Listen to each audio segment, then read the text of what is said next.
অনেকেরই ধারণা মদ তো শরীরের ক্ষতি করে, কিন্তু বিয়ার তো শরীরের জন্য ভালো, তাই না? বিয়ার পান করো, স্বাস্থ্য তৈরি করো।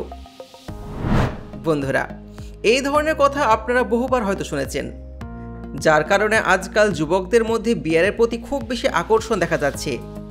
কিন্তু এটা কি ঠিক? বিয়ার পান করলে কি সত্যি স্বাস্থ্য তৈরি হয়? যখন কোনো মানুষ বিয়ার পান করে তখন তার শরীরে কি কি পরিবর্তন আসে? শরীরে বিয়ার যাওয়ার পর তা কিভাবে কাজ করে এবং কেন এত নেশা হয়? আজকের ভিডিওতে আমরা আপনাদের সব কিছু জানাতে চলেছি। তাই যদি আপনিও বিয়ার পান করার ভক্ত হন তবে ভিডিও শেষ পর্যন্ত আমার সঙ্গে থাকুন, কারণ আজ আমরা বিয়ার সম্পর্কে যা বলবো তা জানার পর নিশ্চিতভাবে আপনার চোখ কপালে উঠবে। বন্ধুরা, সবার আগে জানা যাক যে বিয়ার যখন শরীরে প্রবেশ করে তখন কি হয়। আপনি বিয়ার পান করার সাথে সাথে এটি খাদ্যনালী অর্থাৎ ফুড পাইপ হয়ে আপনার পাকস্থলী অর্থাৎ স্টমাক পর্যন্ত যায়। পেটের ভেতর পৌঁছানোর পর বিয়ারের মধ্যে যে পরিমাণ অ্যালকোহল থাকে তা পাকস্থলীর পাশের দেওয়ালগুলোর দ্বারা শোষিত হয়ে যায়। এই পাকস্থলীর দেওয়ালে অনেক স্নায়ু থাকে যা আমাদের পুরো শরীরে ছড়িয়ে আছে।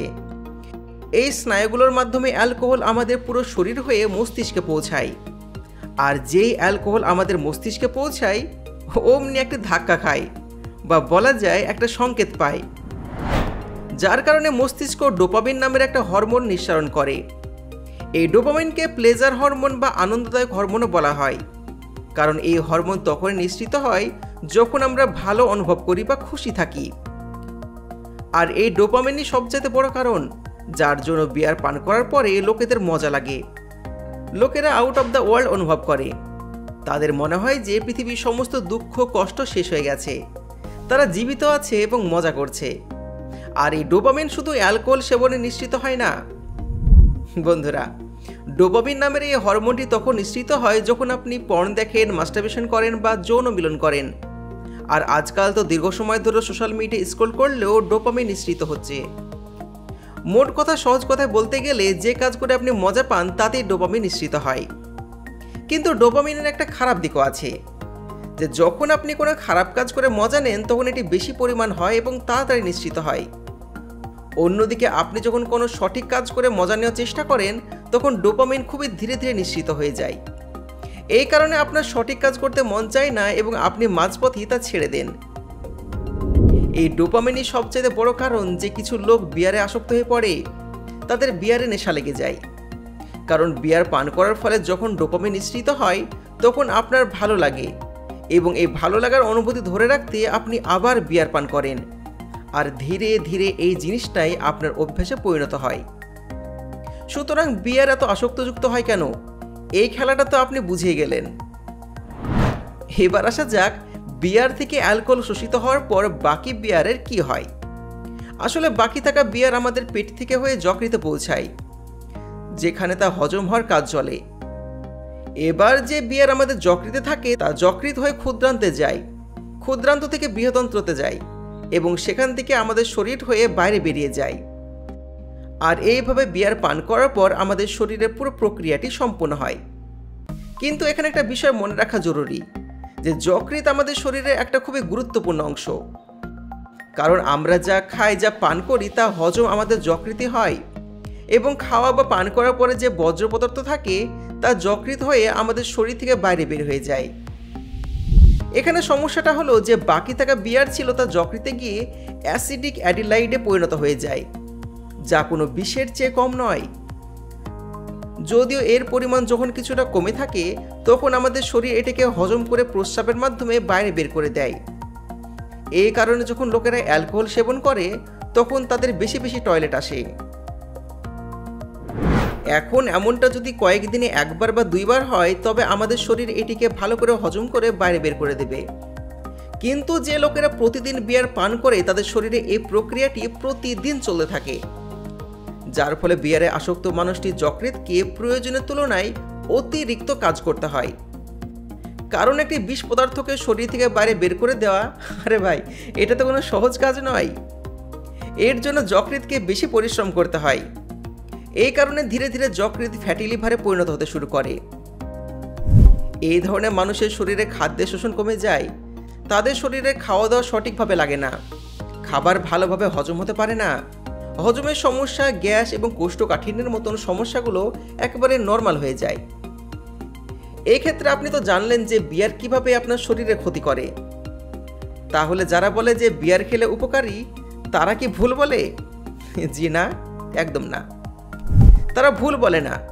বিয়ার আমাদের শরীরের জন্য উপকারী অবশ্যই, তবে সীমিত পরিমাণে। যদি আপনি সীমিত পরিমাণে বিয়ার পান করেন তবে এটি আপনার জন্য অনেকভাবে উপকারী। এবার এই কথাগুলো শুনে হয়তো আপনাদের মধ্যে অনেকে নাচতে শুরু করে দিয়েছেন। এখন হয়তো অনেকে ভাবতে শুরু করে দিয়েছেন কাল থেকে আমি 1 গ্লাস করে বিয়ার পান করব। তবে ভাই একটু থামুন, পুরো কথাটা শুনে যান। এখানে আমরা দেশি মদের কথা বলছি না, বরং বিয়ারের কথা বলছি, যা গম, বার্লির মতন শস্যদানা থেকে তৈরি হয়, যার মধ্যে খনিজ, ভিটামিন এবং অ্যান্টিঅক্সিডেন্ট প্রচুর পরিমাণে পাওয়া যায়, যা আমাদের শরীরের জন্য খুবই উপকারী। শুধু তাই নয়, বিয়ার পান করলে হৃদরোগ নিয়ন্ত্রণ থাকে। এছাড়া যারা হতাশায় ভোগেন তাদের বিয়ার উপকার করে, কারণ যখন আপনি বিয়ার পান করেন তখন আপনার মস্তিষ্ক থেকে ডোপামিন নিঃসৃত হয়, যা আপনাকে ভালো অনুভব করায়, এবং বিয়ার পান করলে শরীরের ভেতরের ব্যথাও কম হয়ে যায়। কিন্তু এই সব কিছুর বাইরেও বিয়ারের আরও একটা অবাক করে দেওয়ার উপকারিতা আছে, আর তা হলো আমাদের শরীরকে ডিটক্স করা। হ্যাঁ বন্ধুরা, আমাদের শরীরের ডিটক্সিফিকেশনের জন্য বিয়ার খুবই ভালো জিনিস। কারণ আপনি যখন কিছু সময় পর বিয়ার পান করেন তখন বিয়ারের সাথে সাথে শরীরে টক্সিনগুলো প্রস্রাবের মাধ্যমে বাইরে বেরিয়ে যায়। এখন এখানে একটা প্রশ্ন ওঠে, আমাদের কতটা বিয়ার পান করা উচিত যাতে এটি আমাদের জন্য উপকারী প্রমাণিত হয়? বন্ধুরা, যদি আপনি 1 সপ্তাহে অর্থাৎ 7 দিনের মধ্যে 2 থেকে 3 গ্লাস বিয়ার পান করেন তবে এটি আপনার শরীরের ওপর খারাপ প্রভাব ফেলার পরিবর্তে আপনার উপকার পৌঁছাবে। বন্ধুরা, আপনারা বিয়ারের উপকারিতা সম্পর্কে তো জানলেন। এবার আসুন এই বিষয়টির দিকে নজর দেওয়া যাক। যদি আপনি বেশি পরিমাণ বিয়ার পান করেন তবে এর কি কি ক্ষতি হতে পারে? আসলে মানুষ বেশিরভাগ ক্ষেত্রেই রাত্রে বা কোনো পার্টিতে বা কোনো অনুষ্ঠানে বিয়ার সেবন করে থাকে। বিয়ারের মধ্যে খুব বেশি পরিমাণ ক্যালোরি থাকে। এই কারণে পার্টি করার পর বা রাত্রে বিয়ার পান করার পর মানুষ সেই ক্যালোরিগুলো ইউজ করতে পারে না। এমন অবস্থায় সেই ক্যালোরিগুলো না ইউজ হয়ে যাওয়ার কারণে ধীরে ধীরে ফ্যাটের রূপ নেয় এবং সেই ফ্যাট ত্বকের ভেতরে দেওয়ালে এসে জমতে শুরু করে। আর এই কারণে কিছু লোকের মনে হয় যে বিয়ার পান করে তাদের শরীর তৈরি হচ্ছে, অথচ এখানে শরীর তৈরি হওয়ার পরিবর্তে ফ্যাট জমা হয়। আর যখন ফ্যাটের কারণে মানুষ মোটা হয়ে যায় তখন স্থূলতা একা আসে না, বরং তার সাথেও আরও অনেক রোগ নিয়ে আসে। বিশ্বাস না হলে কোনো মোটা মানুষকে জিজ্ঞাসা করে দেখতে পারেন, তার শরীরে কোনো না কোনো রোগ অবশ্যই থাকবে। আর এই কারণে মোটা হয়ে যাওয়াকে মূল কারণ হিসেবে ধরা হয়। এমত অবস্থায় আপনি রোগা থাকুন তাতে কোনো ক্ষতি নেই। রোগা লোকেরা বেশি ফিট হয় যদি তাদের শরীরে দুর্বলতা না থাকে। তবে একজন রোগা মানুষ মোটা মানুষের তুলনায় বেশি শক্তিশালী হয়। এবার আসা যাক সেই প্রশ্নে যা বেশিরভাগ লোকেরা জিজ্ঞাসা করে, যে বিয়ার পান করলে কি শরীর তৈরি হয়? বন্ধুরা, শুনে হয়তো আপনাকে অবাক লাগতে পারে, কিন্তু এই কথাটি কিছুটা সত্য। তবে এমনটা কেবল তখনই হয় যখন আপনি বিয়ার থেকে যে ক্যালোরিগুলো পাচ্ছেন তা ওয়ার্কআউট করে ঘাম করে ঝরিয়ে ফেললেন। কিন্তু যদি আপনি বিয়ার পান করে শুধু বিছানায় পড়ে থাকেন, উল্টাপাল্টা কথা বলেন, তবে এই ধরনের বিয়ার আপনাকে কোনোভাবেই উপকার করবে না।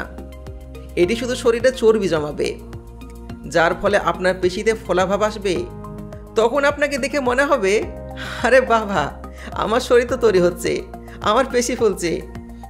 কিন্তু কিছু সময় পরে আপনার মনে হবে যে আরে এটা তো পেশি নয়, বরং এটা মোটাপা, যা আপনাকে গ্রাস করছে। এই কারণে যদি আপনি আপনার শরীর তৈরি করতে চান তবে আমরা কখনোই আপনাকে এই পরামর্শ দেব না যে আপনি বিয়ার সেবন করুন।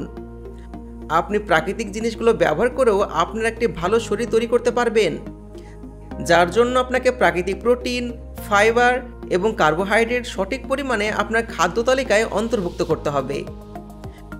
বাকি আশা করি ভিডিওটি আপনার ভালোভাবে বোঝা হয়ে গেছে।